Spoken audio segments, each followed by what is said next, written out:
Hi guys, I'm Asif Ali and you're watching CGHOW video. Today I created this stylized FX material which you can use in lots of effects.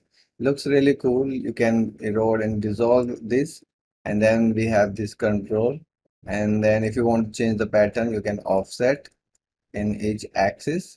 And then we have this power also. So this is very useful in some effects. So I'll create it from scratch. So if you haven't subscribed my YouTube channel yet, please subscribe it. If you like this video, like, share, and comment. So I have this parameter and this material looks like this. And let's create it from scratch again. So create a new folder, test, and in here I'll create a material. And first thing what I need is a texture coordinate, then I'll shift and C for mask, and I'll take the red channel. So red channel is a gradient from left to right.